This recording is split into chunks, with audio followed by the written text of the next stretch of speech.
I sort of, in a weird way, ended up in this work. I worked in labor, was an SEIU alumni for a while, did some political stuff, and then just like through connected work, ended up working on police accountability stuff a few years ago.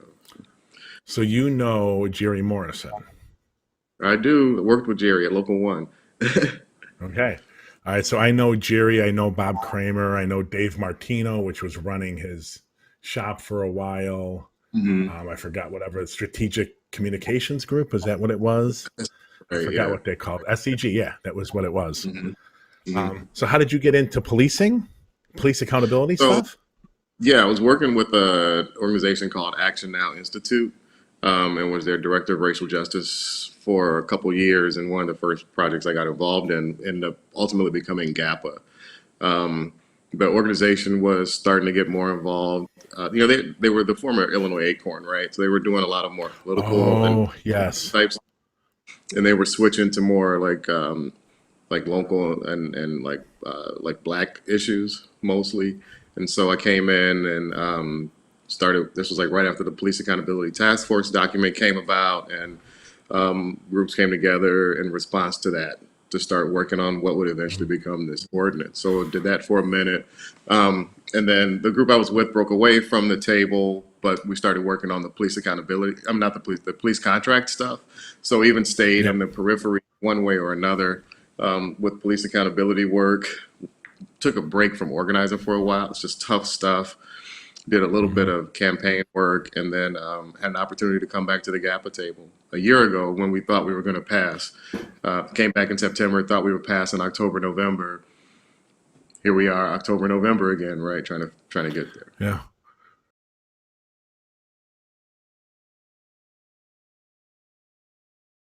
Connections All right. to a couple of my brothers went to school in DC. One was at American and got his law degree at George Mason, and my twin brother was at George Washington and got an engineering degree. So Cool. DC is a good All right. place. Ready? We are ready. Hello, everyone. My name is Tracy Siska. I'm executive director of the Chicago Justice Project. I am also the. Okay. Okay.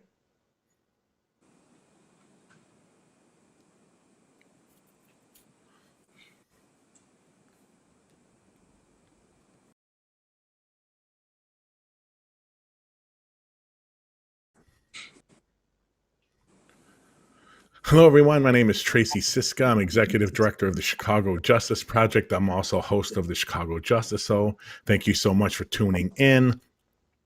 We're going to get to our guest in a minute. Our guest today, or in a couple of minutes, is Desmond Yancey, who is affiliated with GAPA, the Grassroots Alliance for Police Accountability. And we're going to get into that and all the things that have been trials and tribulations with that. We intersect a little bit because I was part of the group of organizations that helped create COPA and create the Deputy Public Safety Inspector General. We met with people from GAPA a couple times. And also, I was involved with the group that actually reformed the police board, such as that was back in like 2011 when Ram just came in. But before we get to Desmond, I want to talk a little bit and update you a little bit on what's going on with the Chicago Justice Project. For all those interested looking to get involved and get your hands dirty in advocacy and transparency work in Chicago, we have CJP Nation. It's a new project we started up, and it's basically bringing together like-minded people to help us advocate more strongly for transparency and accountability in our justice system, both in Chicago but nationally. And we're taking a national approach. We're expanding, but we look at it as going into local justice systems. So we're going to target the top 25 largest cities in the country, and then also DC, because that's where I'm coming from. And we're going to work to open all of their data like we're doing in Chicago, but to work and open all their data in their local criminal justice systems around the country. So if you're interested, email info@Chicago Justice. Let me tell you what we're doing. We do advocacy work. So this is going to be tweet storms. There's going to be letters to the editors. There's going to be emails to public officials to get them to engage with us, but also to pass legislation we're pushing and to push transparency and accountability. We also do crowdfunded research projects if you're interested in helping out with those. We have 4 of those ongoing right now with multiple volunteers in each of them.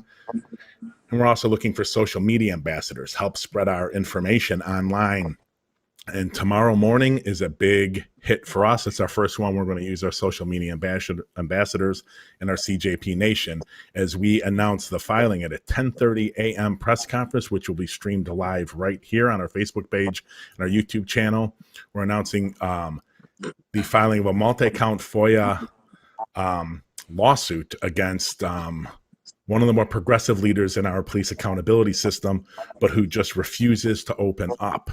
So we're announcing that in the press conference, 10:30 a.m., live streaming here, but also tonight we have a meeting for CJP Nation. If you want to get involved helping tomorrow's press conference and going forward, email me and Sydney at info@chicagojustice.org, and we will get you the link to the Zoom meeting tonight and all the information to help us engage our target tomorrow morning, which we will reveal tomorrow morning. Also, I want to just give you a little update on what's coming out public for our research. First of all, we're coming out with how CPD sends their money. We have some information that we've been able to open around staffing and around cost of police officers. So we're going to come out with, I think, a 6-year look from 11 to 17, how much the CPD spent on staffing per district. That's the first of its kind because you've never had the staffing data available to do it. We're also coming out with a police misconduct filter shortly thereafter, which is going to be around looking from 1980 forward. How have the police accountability system, what is the likelihood of police officers held accountable for something?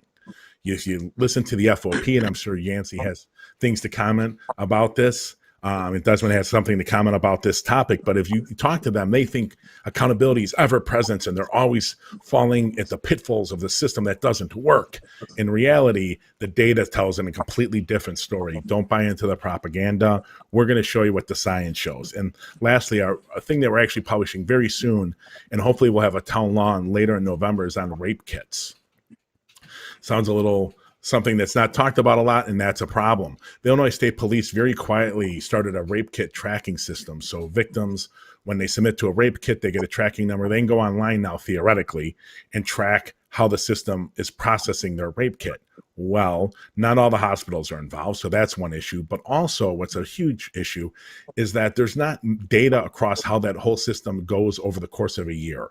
So it's not just one kit. We need to know how all those kits are handled. We need to know as best as we can the demographics of those victims because we need to see where disparities are happening.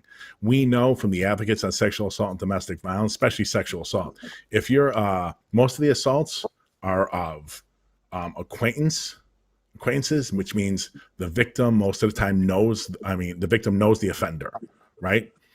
If you talk to advocates in Chicago, women of color, when they go to try to get a charge for someone who's assaulted them that they know it's a victim, an acquaintance assault, hardly ever gets prosecuted. If you're a woman of color that doesn't necessarily speak English as your first language, forget about it, never gets covered. That needs to come out and that needs to be pressured on, and we need to know what these agencies are doing. So we have a great intern, Rachel Bloom, who's going to be publishing in November 2 pieces, a data brief on all the data that's involved in this, and a deep dive into the legislation. There's been a lot of legislation over the last 10 years. Our governors, from Blagojevich to Quinn to Rauner, and so far, I think from Pritzker, although they're facing massive money challenges, have never put in the money to get rape kits tested the way they should and to get repeat offenders, if not 100% off the street, but into treatment, just finding a way to use the system to stop these victims from being assaulted. So that's the research that's coming out. Once again, email me and Sydney at Info Chicago Justice if you're interested in the Nation. We're more than happy to have you tonight at our meeting and tomorrow as part of our Nation to push the agency that is not playing nice when it's about transparency. So that's all that's new with CJP. I'm going to give you a little background on our guest here. Desmond Yancey is from GAPA, Grassroots Alliance for Police Accountability. So a little background: when the Laquan McDonald videotape got released, which I think was November 24th of 2015, if I have the date right, or it may have been 2016, 16. Shortly thereafter, groups around police accountability and community organizations started organizing on differently, but coming together and trying to find ways to push reforms to stop things like the Laquan McDonald murder and all the things we've had in the last 100 years from happening. I was part of one of those. I was Chicago Justice Party was part of it. We were involved in the group that helped write the legislation that created COPA and the Citizen Office of Police Accountability and the Deputy Public Safety Inspector General, which if you've tuned into this show, the current one, Deborah Witzberg, has been on our show twice. I'm talking about some of the great research they have done.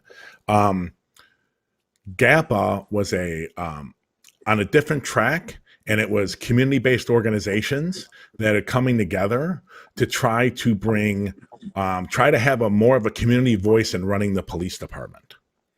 And that's something we've never really had in Chicago.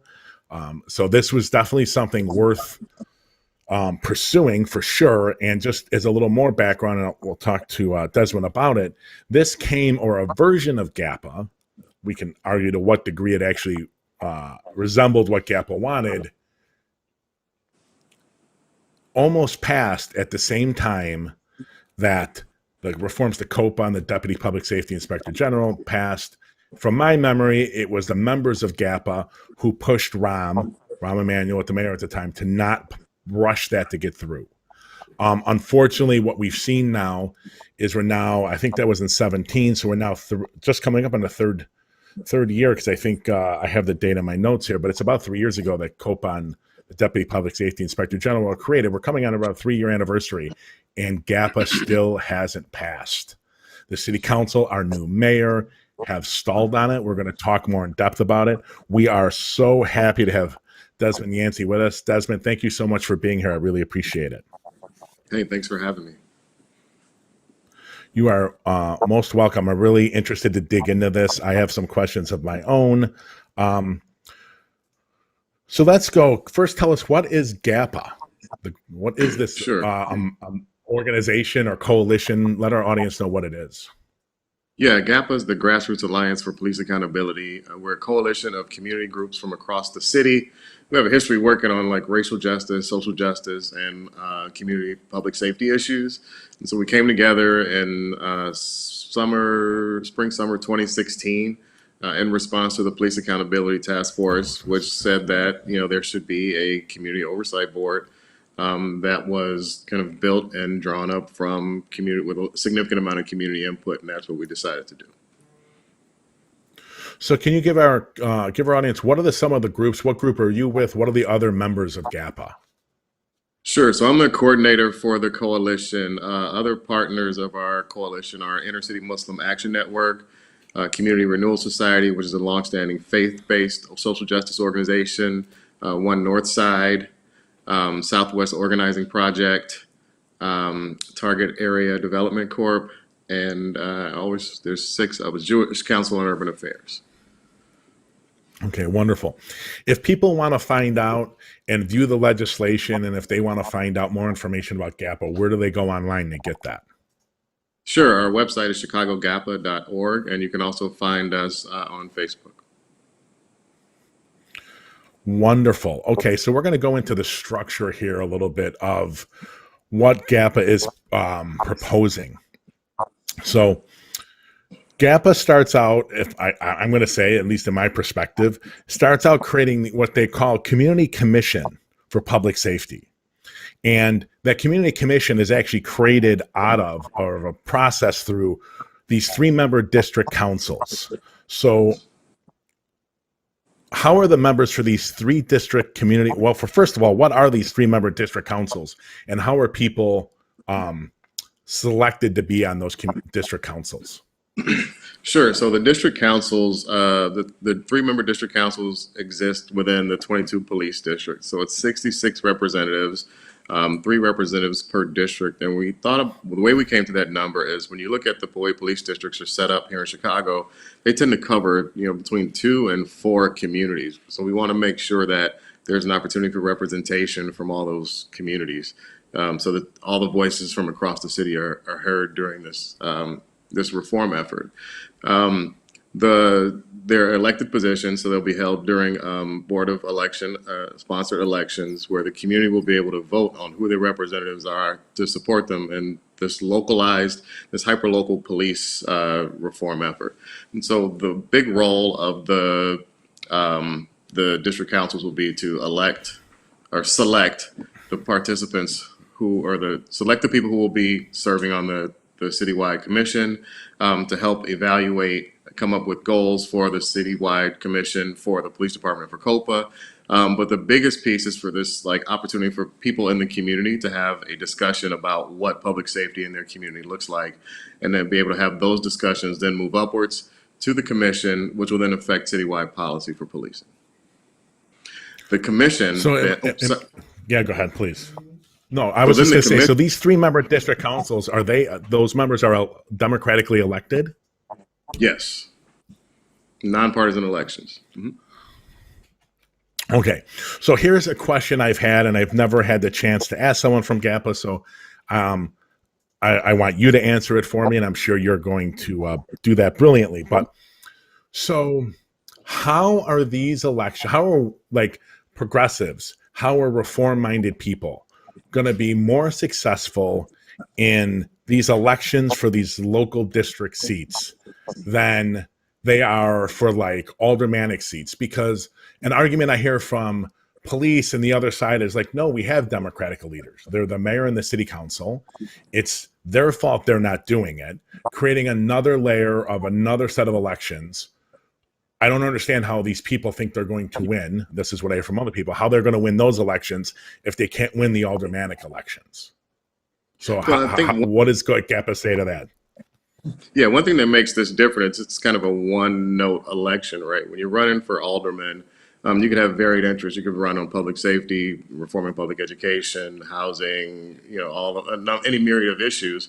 Where this is strictly about having community voice with relation to the police department. So I think that kind of narrows down the scope of people who want to be involved in these conversations. It's also not a super high-paying position, and so it's another. I won't say the motivation for wanting to serve in this position can't be about getting rich, right? It's about really having and ensuring that the community voice is involved in these discussions about reforming this police department. As you mentioned, just for record, the Laquan McDonald murder was 6 years ago yesterday.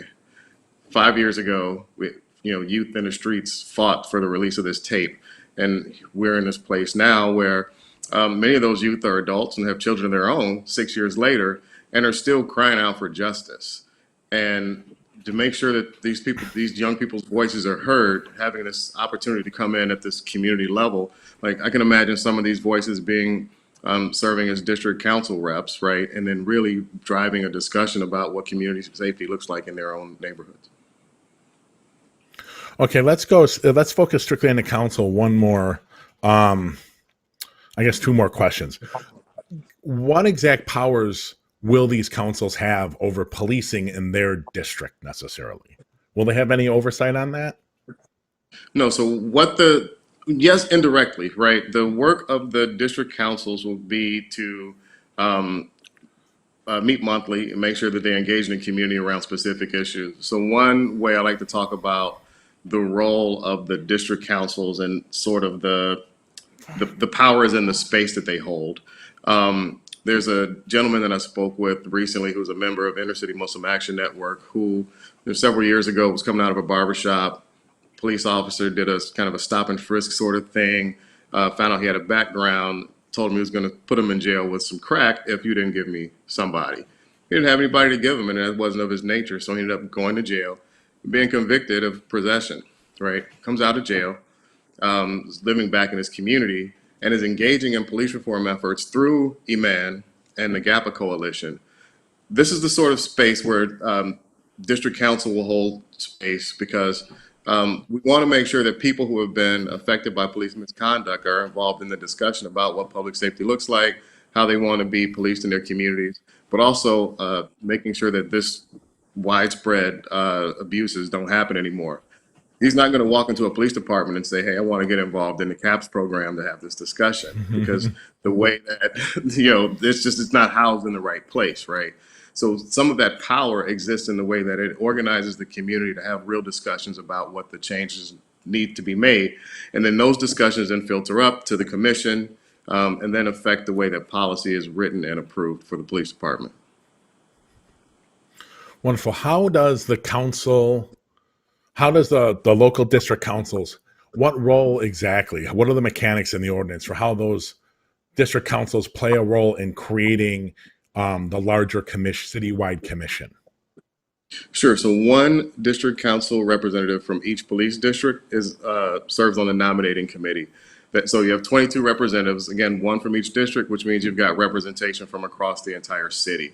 They'll go through a vetting process of candidates for an open position on the commission and submit recommendations for two people for each open commission seat. In order to be nominated, you have to have a majority, 15 of the 22 seats. And so, again, it makes sure that there's a broad discussion, but also a broad cross section of the city that represent on the commission. Okay, so you have this, I believe it's a 9-member commission. It's actually 7. What powers Noticed oh, there have been some, it's a different version of the ordinance, but it's actually a 7-member commission. all right. Yeah, I mean it's been going, right. It's been active for 4 years in negotiations. Changes have been made. I'm sure it's hard for people Right. just to keep up. All right, Sure. and especially since, unfortunately, and I've been in those rooms. Unfortunately, a lot of this takes place behind closed doors. It would be really interesting to see these negotiations if they were actually streamed. Right. I would be a fan of that. I've had my issues with those meetings. I will tell you, when we passed the police board ordinance, it was under Rom. He was only in a few months. Felicia Davis was in the room. Alderman Fioretti got the meeting. The Corp Council was there. Fioretti left like 10 minutes into it because he couldn't be bothered because doing his job was something he wasn't really up for. And two people, I'm trying to be nice, from the Intergovernmental Affairs Patronage Office were in the meeting. And we hammered out and worked out all the language, and it was all done. And he says to us, okay, it'll pass. It was police and it was public safety. I think Rama just changed. It'll pass public safety on this was like Thursday. On Wednesday or Tuesday, it'll pass public safety. And on Wednesday, it'll pass the city council. And I looked and I said, there's no alderman in this room, but yet it passed the city council.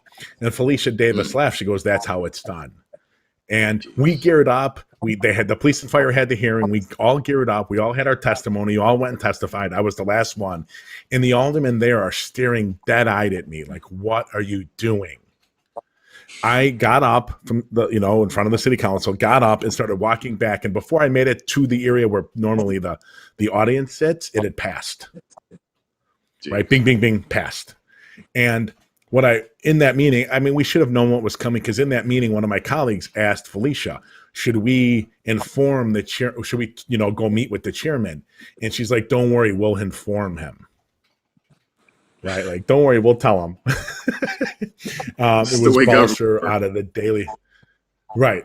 Balser out of the Daily Ward, which I forget the number. I know he shared an office with John Daly. So, that is the way the city works. It'd be nice, like important issues like this should probably be negotiated in public because you could hold public officials to what they're saying. Because I know from experience, a lot of things get said in there and then they're never lived up to.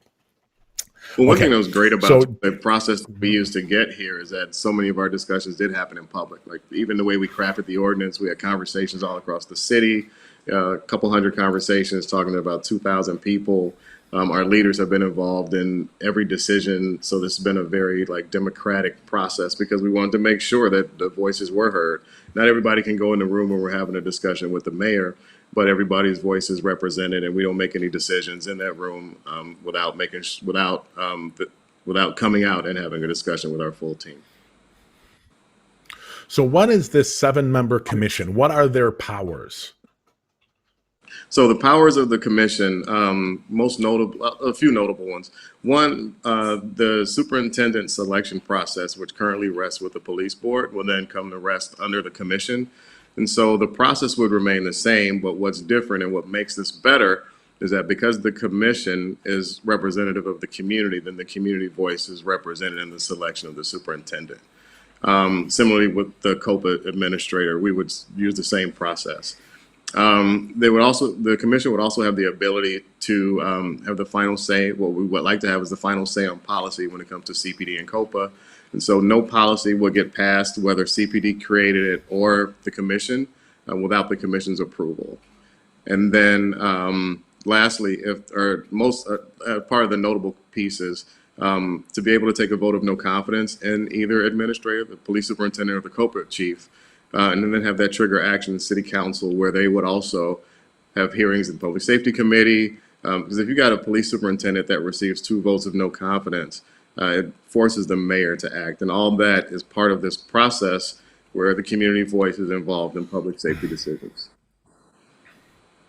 Okay, let me just let our viewers know, and actually, Desmond. So we are in a FOIA battle right now, and we'll probably end up in litigation early next year with the police board. We FOIA'd all kinds of materials from them this summer. And around the selection of the superintendent, and they basically said, sorry, COVID, no, we won't even entertain it. So we have a lawyer's going to be sending them a letter soon. Max Caproni, get ready, because if you don't respond to that letter, we will have you in court, and I will take pleasure in putting you on a videotaped deposition about how that mayoral, how the selection process got handled. In my opinion, there was no one on that short list for this time around that was a credible competition to Brown. And I think it's come out that the mayor wanted Brown, had already started holding meetings with candidates before the selection of the 3 members actually happened. So I am quite sure that process was significantly impacted by corruption. Not maybe the corruption where I'm not talking payoff or any illicit things. I'm talking the mayor had their person, the police board knew that, they gave her a list that was only person that could have any competition was her guy. And there's going to be no other competition to it. So once again, CJP Nation, another reason to get involved, you get more information about that and help us advocate for it. Okay, so what are the powers? So you want to have the powers of commission. Does this commission have staff, or is it just the 7 members? Yeah, commission will be fully staffed to help around policy discussions, administrative functions, legal, research, policy, the normal stuff. So is there a dedicated budget for GAPA? Is it a percentage? I remember when we talked setting up COPA, I think it was a percentage of the CPD's budget. How is the budget determined? Yeah, we're still working that out. We'd like the percentage of the budget, but it's been noted that with reforms, the police budget should go down, and we want to make sure that whatever budget is allocated for the commission, for the district councils, that it's just enough to be able to do its job. Right. It's a tricky situation you're in. We're going to get the defunding later in this, but that I could see how that would affect, like, we want 1% or 1.5% of the CPD's budget dedicated to this. Well, the CPD's budget goes down, so does the commissions and the district council. So I see that. We'll get into defunding because I want to ask you about that. Sure. So can you, from your involvement, what were the talks like originally? Because I believe the original talks that GAPA was involved with were under the Rahm Emanuel administration. What were those like? Were they completely resistant? Were they semi-open? What was that? What was that early time like? I wasn't with the coalition then. I joined about a year ago. But what I do know is that this wasn't an ordinance that Rahm was fond of, right? There's been some notion out that this ordinance, that the GAPA ordinance, is Rahm's or Lori Lightfoot's ordinance, depends on who you talk to. But the fact is, if it was either theirs, it would have passed.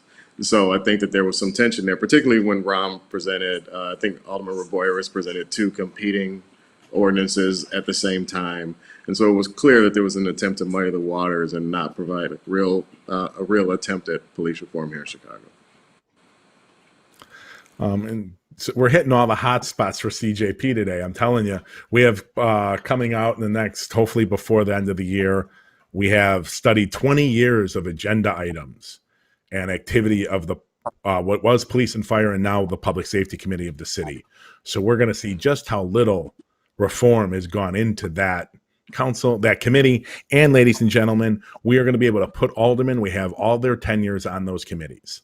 So when you hear these loudmouths coming out and speak on things, you'll be able to put the fact that they were on the committee. One in particular I'm thinking of, but I won't mention here, was the chairman of that committee for a short period of time and did nothing with it, which is what most aldermen do when they get on those committees, is nothing. They take orders.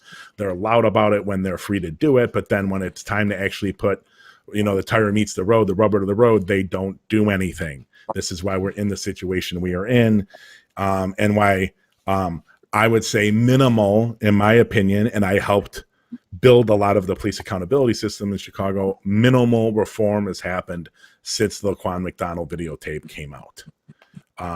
It's, in my opinion, bare minimum. It's nowhere near what Chicago needs. But all right, and you weren't with them at this time, but let me just get your opinion on it from being involved as you have been. I remember that we had a press conference, oddly enough, with Lori Lightfoot speaking at it in June, I think of 16, where we were Ron was trying to push his version of COPA, his version of the Deputy Public Safety Inspector General, and more or less his version of GAPA, what ended up becoming GAPA. He just wanted it passed right away. And we held a press conference to push him to negotiate and to do it better. But now we're here 4 years later and GAPA still hasn't passed.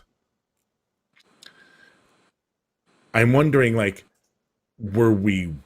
going to include myself in that because I took part in that press conference. Were we wrong?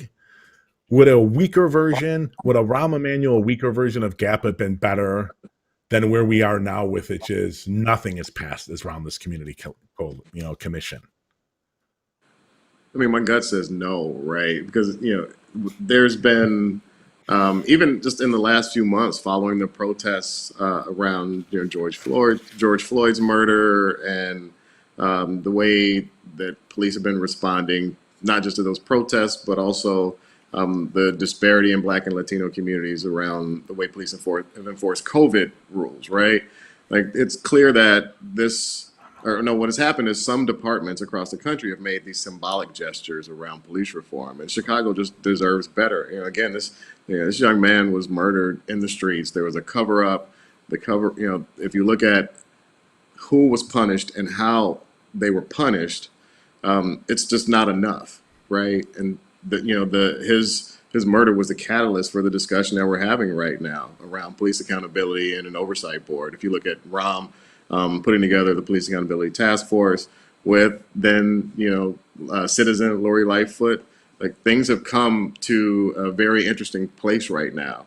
And I think that we're in a place where we should be able to be fighting for the most so that the reform efforts can happen now. If you look at the use of force recommendations, right? Or if you look at the way the city's responded to the consent decree deadlines, this is a department that is either unable or unwilling or incapable of reforming itself. Yeah, no, I completely agree. And I think that, there was a fascinating article in, I think, the Ohio State Law Review, may have been Virginia Law School, University of Virginia Law School, but I think it was in the Ohio State Law Review. And I'm trying to get the professor on the show. She talks about how the focus on prosecuting individuals in cases like the Laquan McDonald case, we're prosecuting Jason Van Dyke and the officers who did the cover-up. And although I think there were many, many, many more, and many bosses got away with a massive cover-up in that case. But let's not go down that rat hole right now, because we'll never get out of it if we start talking about the details. But the focus by communities and organizations like what you're involved in, my organization, we focus so much on criminal prosecution of the cops, and not that that shouldn't happen, that we miss addressing the structural change that needs to happen. And to some degree, I agree with that. It doesn't mean Jason Van Dyke shouldn't be in prison, because I think he should be, right? But I think we sometimes are satisfied by seeing a cop, what really happens, but we see a cop get prosecuted. Like, 'cause somehow that's the reform that's going to lead to change. And I bring this up with the Breonna Taylor case in Louisville. I think the biggest problem, and I like her murder, I wish she was alive and fine and happy and everything. I'm not trying to say in any ways, but I think the biggest problem is that's a drug war death. They raided that house or apartment, whatever the apartment, at 12:30 at night looking for drugs. They didn't have any suspicion that anyone was violent in there.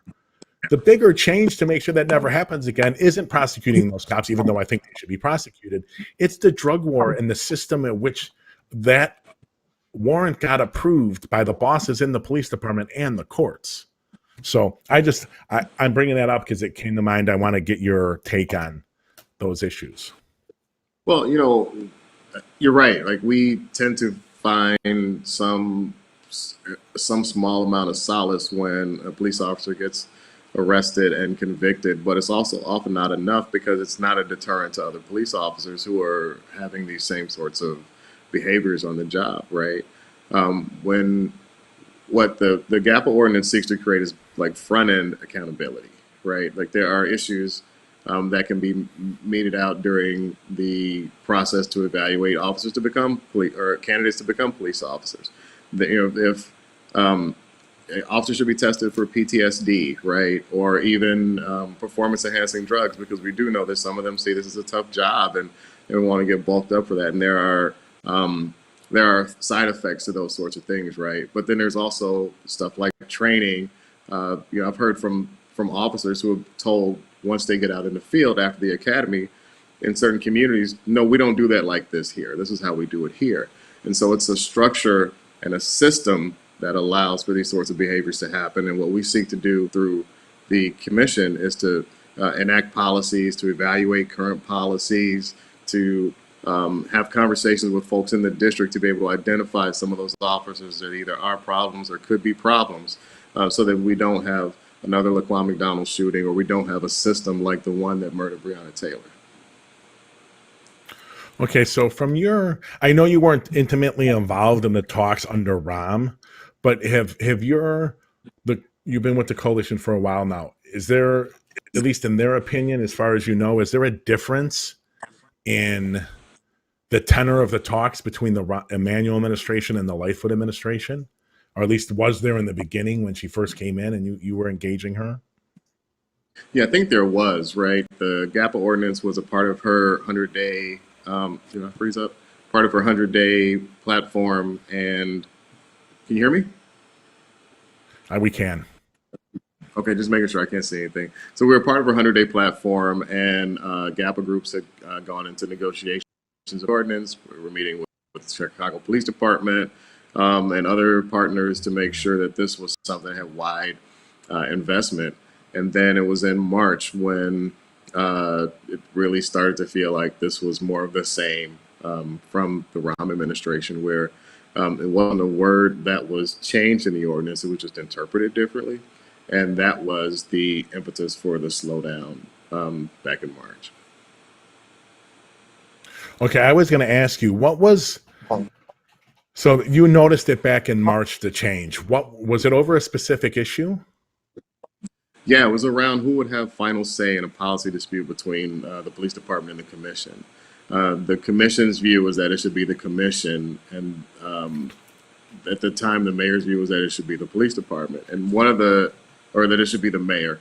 And one of the reason why GAPA believes it should be the commission is that because the commission is built in the spirit of collaboration. And so if there's a policy that we're having trouble passing or getting agreement on, it's that spirit that GAPA will use to try to figure out how we get to the place that allows us to create the policy that we need for the time. We believe that if the mayor is the tiebreaker in that situation, well, the mayor and police superintendent's interests are typically aligned, and see that as more of the same, right? It becomes and if that happens enough, then it just cuts all the legs out from under the commission, weakens it, and then goes back to the symbolic reform as opposed to real reform. Was there any talk in the discussions to have the city council be the tiebreaker? Because they seem to be left out of a lot of this. Yeah, we didn't have those discussions we haven't had those discussions with the mayor's office since March when discussions broke down. So I'm not sure what they think of that position. Okay, so from GAPA's perspective, the mayor was that the single issue why the mayor walked away? It's the biggest. Final say, or were there others? That and the vote of no confidence. It's her preference that the vote of no confidence not trigger any action in city council, just that the commission takes a vote of no confidence, and that's it. And again, we want real reform, not something that looks like it on the surface. Yeah, that makes no sense to me.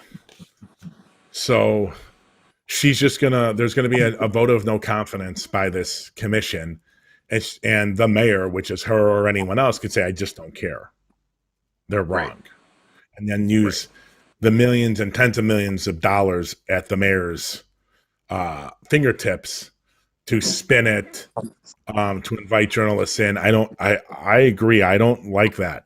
I don't like that at all. That seems symbolic more than anything else.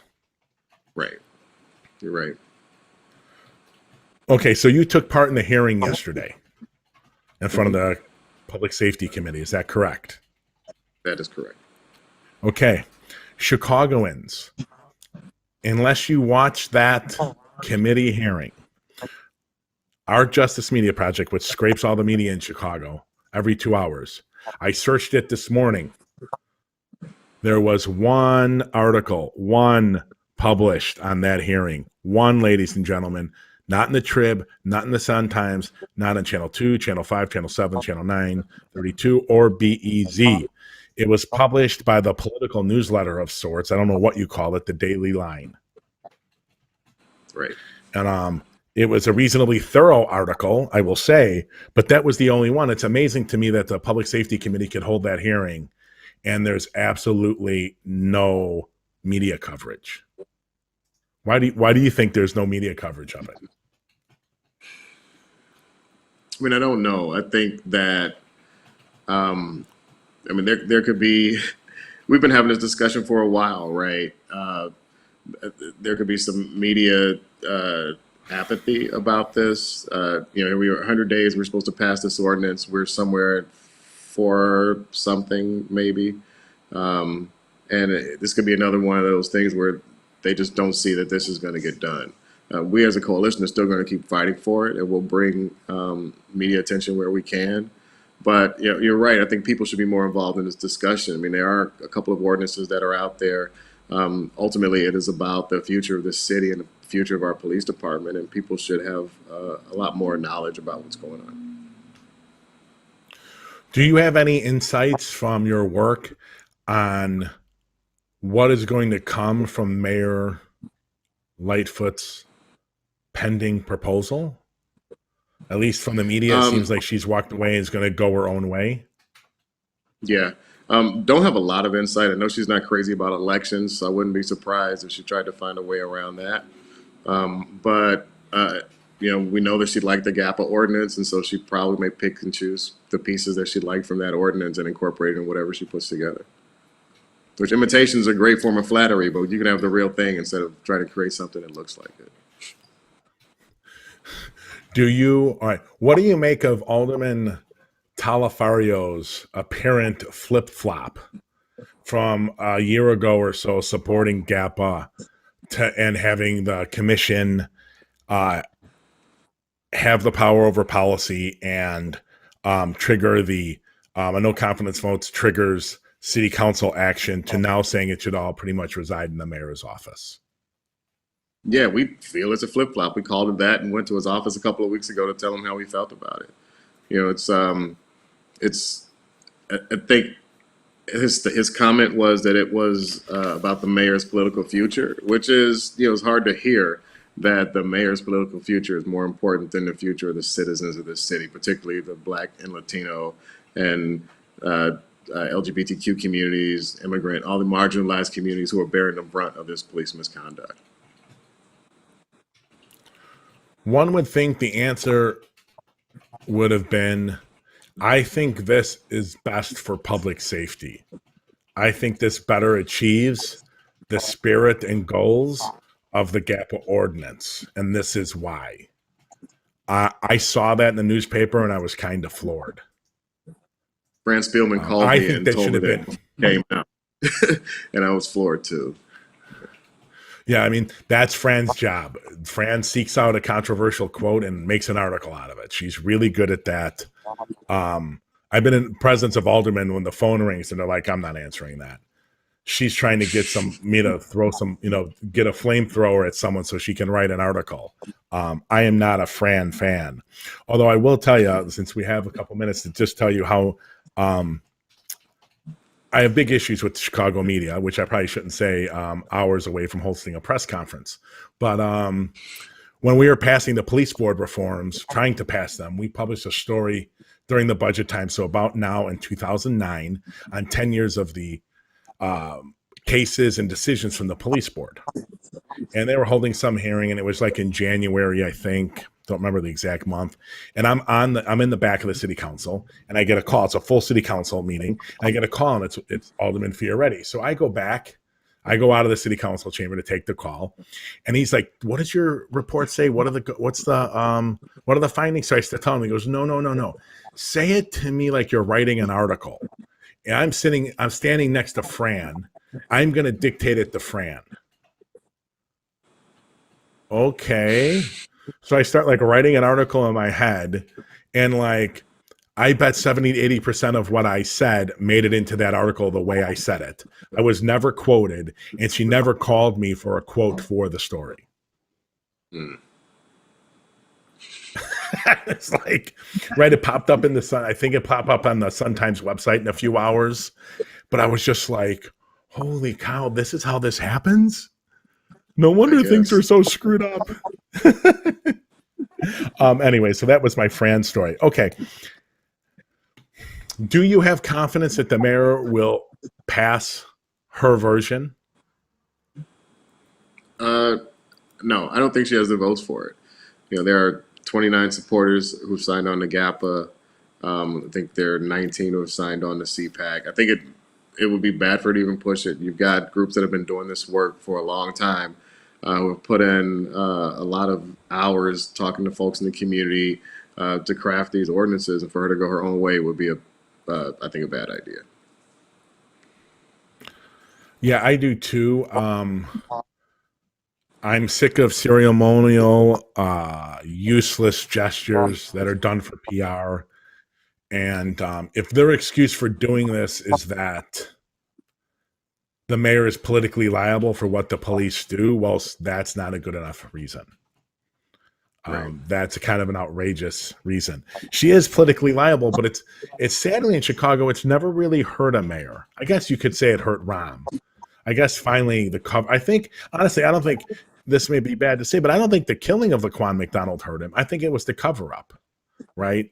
That he held that tape for so long, and then I got forced to release it, and it was clear he did it to win re-election. I think that's what ended up killing him. All right, I got a few more questions. First of all, I'm going to start with, so what will this community commission, when they're charged with creating policy for the police department, will they and their staff be doing research to see what are the best practices around the country? How are they going to be basing their decisions on whether to approve a policy or craft a policy? Yeah, it's exactly that, right? They'll consult policy experts across the country, talk with other departments, especially if there's like some emerging policy, to see how that's been happening, how that's been working in other places. It's going to be we'd like a full shop, right, with people who do research, legal experts, and the whole 9 yards. Because again, we want to make sure that the policy, like, that I'm going to say that answer, I can get 100% behind. I have my own issues. I've written an op-ed. So I should have said this in the beginning. My fault. I've written an op-ed. I was asked to write an op-ed in Crain's, and I supported GAPA. So I just want to make that clear to everyone, although I'm not really doing 100% journalism here. I run an advocacy organization. So, but I supported GAPA. I take solace in that answer because I don't know, like, I think we have a problem in this country that is, and people on the left think it's only the right. I think it's the left and the right to some degree, where we've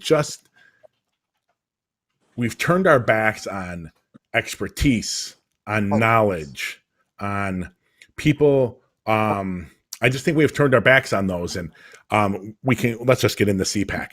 I don't know if you gathered 50 community members from every community and had a one night session, they could easily draft a complicated policy on how a 13,000 person paramilitary organization, because that's what police are, should run. Mhm. And that, to me, as a criminologist, that scares me. I am scared of. I know when CPAC originally came out, I had heard things from their supporters like, "We're going to have 77 different police departments," and I I was remember like, that one. Yeah. "What?" And I'm like, and I am as white and as straight male as you get, so take this for what it's worth. You can slap me down for saying this. I think that might lead to that. I would think of all kinds of chaos involved in that, but that might lead, if the community was completely controlled over the police in their community, that might lead to better policing in in the very specific community. That might. I'm worried about who in the community would have it and who doesn't have that power, and then those people in those communities using it against the people who don't have power, because I don't trust anyone in power. But I worry about how we have such race problems. Do mostly or almost all white communities on the north side, are then they in control of their police? And then are they pushing the police to go against others? Are we then getting into a place where it's not necessarily safe for people of color to drive anywhere in Chicago, but unfortunately it's safer than it used to be? That's a bad thing, but it's a bad that we're still not where we want to be, but it's better than we were. And progress has been way too slow, but that just scares me. I don't know. So what were your thoughts when you heard 77 police departments? I mean, well, good thing is not. I would say it's not in the current CPAC proposal, but what's troubling about that, Yes. again, it's just like this insular thing, right? It's like the more that we, um, pardon the pun, like build walls to separate ourselves, the more that we find the tension and when we meet, right? And so to have one police force, but to have the voice of the community involved in the transformation, I think that's the key. Because if you look at the DOJ um, uh, consent decree, if you look at COPA, if you look at the police board, if you look at all these things, none of those involve the community voice, right? And so, in order to transform this big department, and it's a big job, it's a 13,000 member paramilitary force. It's going to take a bit of innovation, right? It can't be just the people in the room trying to figure out how to fix it. It's got to be the people that are affected by this department that have some say so. And then you have these communities being able to have a different discussion about how they're policed. And that's ultimately where community safety lives. It's when the community feels like they have a voice in their safety plan. Right. And I'm hearted because I do want community involvement. I think if we were to put it on a referendum in the next election, I think we could take probably 20, 30 examples from around the country. And one of them being that I'm going to harp back on it to Breonna Taylor. Do we want the police department violently serving warrants where they break into these houses when they're only looking for drugs and not trying to apprehend someone where there's imminent violence at risk imminent violence at risk? Do we want them breaking into houses for that at any time of the day, let alone at 12 or 1 or 2 o'clock in the morning? I think things like that, I think there'd be if presented properly, there'd be an overwhelming majority of people would vote for no, and they would vote in restraints if we could honestly have the conversations. So for community involvement in that way, I think is great. I'm heartened to think that, and I'm glad I supported GAPA. I'm proud of that now, that there would be looking at what's going on around the country, what's working, what isn't working. I think that could definitely help if you could take that information and then bring it to communities and educate them on the issues and bring in experts and have those discussions. I think that's really powerful. So that's just my 2 cents, which I keep sticking in here. Defunding the police department. It is, but I'm supposed to be letting you talk. Defunding the police. Where is GAPA on that? Do they have a position? And what is that definition? Because I know there's people hear that word and they run to the most extreme definition of that. And I'm going to say quickly, my definition is I think we need to stand up a completely new public safety agency. We need to give the Chicago Police Department, every major metropolitan police department, a due date, an end date. 2 or 3 or 4 years from now, you no longer exist. And we're going to stand up a completely new organization that is going to have a piece of what you all do involved. But it's also going to have integrate mental health treatment, drug treatment, a new hotline that is not bringing armed cops to things that don't need armed cops, but brings a medical response, a mental health response, a public health, public safety response that isn't armed people. I just want to clarify where I am on that. I'm wondering, has GAPA talked about that? Have they included that in their discussions? So the way I clarified defunding the police when people ask is they've been defunding public schools for years, right? It's pulling money away from it. And I agree with you. We need a new public safety model because you don't need guns to solve every problem. And there are problems that we try to solve today with guns that we didn't solve 10 or 20 years ago or 50 years ago. And so, yeah, I'm in agreement that there needs to be a new model. GAPA as a coalition, we haven't had the discussion about where individual groups stand, but what we do believe it's a discussion that needs to be held with the community, right? And so what the commission does through the district councils and through all the community engagement that exists throughout the entire ordinance, it allows them to have those discussions. So if it's a community, say 3rd District, which has some South Shore and neighboring communities, right? If they want to have a discussion about how they are policed, and that discussion is different than a department like Chicago Lawn or maybe somewhere in Jefferson Park, like let those discussions have so that the impact that is felt is by the people who made the decisions about how the police should be funded in their community and how public safety should be addressed in their community. Yeah, I think that's a good answer. I have long advocated, well, let me back up and say, would GAPA be in a position if this community council gets created? Let me not do it when your version, GAPA's version of community council passes. Let's make sure that happens. When that happens, does GAPA see itself as a vehicle to push, to launch, to I guess we'll stay with those adjectives, to more front end controls? And I say that because you've mentioned front end earlier. I think the police accountability movement needs to shift. We can still tweak the back end. In fact, we have an ordinance about doing that that's being rewritten now. But I think if we don't want them going in at 12:30 at night and breaking down a door for drugs, if we don't want them putting their knees on someone's neck, if we don't want them using chokeholds, if we don't want them doing these things, the city council has the power to make it against the law to do it, and not reliant just on the police department policy.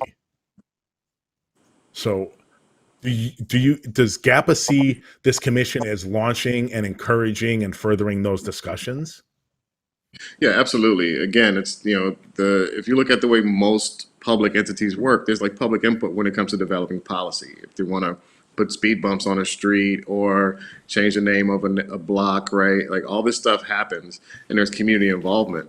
The Chicago Police Department, which is 40% of the city budget, which causes, tens of thousands of dollars a year in misconduct settlements, there's no public input in the way that they do their job.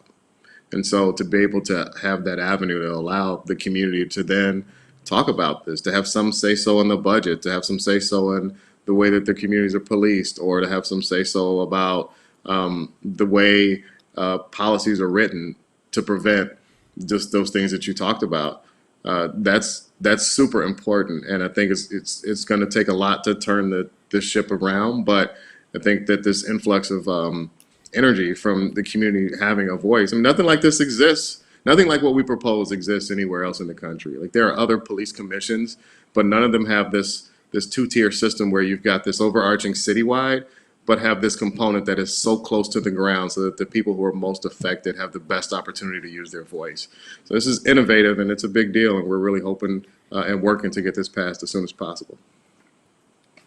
All right, last question for you, and this comes from our Facebook page. So I'm going to say Laurie So Abnormal is your tag there, so that's what I'm going with. Will GAPA have some say in controlling how resources are spent and managed within the department? Yeah, absolutely. The way we have set up the ordinance, the commission would have some role in determining the budget for the police department. All right, so you would be able to say, yes, do this, don't do that to some degree. Yeah. Okay. All right. One last quick question. Compensation for this from Lorraine again. If I'm pronouncing it right, please correct me if I'm not. How do the people from what's the compensation for members of the commission and for the district advisory councils, real quick? Sure. So the district councils pay a stipend of $500 per month. We see this as a part-time role for the community engagement work. Yep.